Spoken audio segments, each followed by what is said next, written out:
Do watch list here for Monday, April 22nd. Start off looking at YYAI. Just got absolutely smoked. Um, Weird way that it happened here. Just unfortunately on a different timetable than I was expecting. I ended up missing it this day here on Friday. But nice fader there. See what this has in store. It looks like it's dead and probably just fades off. I'm interested if we can gap down and get like an 80 test off open tomorrow.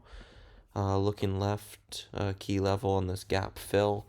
And if you zoom in here on the intradaily, you can see this volume speed up into close and a big capitulation range day on Friday, going into that whole option expiry idea. Nice idea from the 120 breakdown. It hasn't looked back. So if we get a nice gap down and reversal, otherwise I'll look for this to fade off some more. And I'll be looking for a bounce on some sort of trigger move. T-Pet and Indo, I'm not taking off radar. They're still holding up, but I'll be looking for... I won't look for a bounce short here. I'd be more interested in a breakout down the road, but we need to let the daily set up a bit better. Wave finally hit that trigger. Volume just didn't come in like I would have expected. 280K. It's just untradeable at this point. I'd need to see weak opens or like a PR start to bring in some volume here.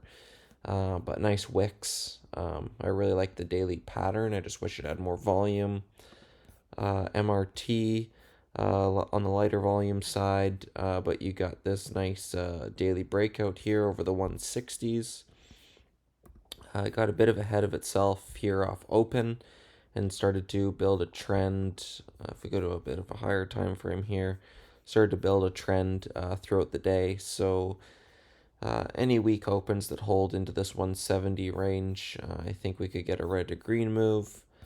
Agba, this name is pretty interesting because it was a gap up filled follow through day, and it hasn't gone away. It gapped up on day 2 into prior looking left levels, and it held sideways. So if this starts to build over 150s, I'd look to join a trend long for that 165 break. I just think shorts are in a bind here.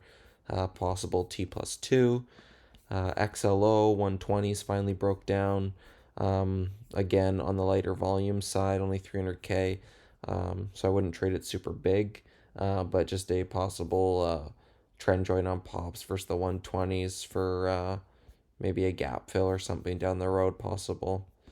And then CRMD, I like the looks of this under the 510s breakdown on the intradaily here. If this confirms Friday's lows, I think we can get a trade here for an 80-cent move or so back down to this range. If I zoom out a bit more, volume profile might give us, we can see kind of this gap if 510 gives. You've got room down to 470 and room to 420s. So I'd be looking into that range for a failed follow through setup. So I think that's it. And yeah, I'll see you guys in the room tomorrow.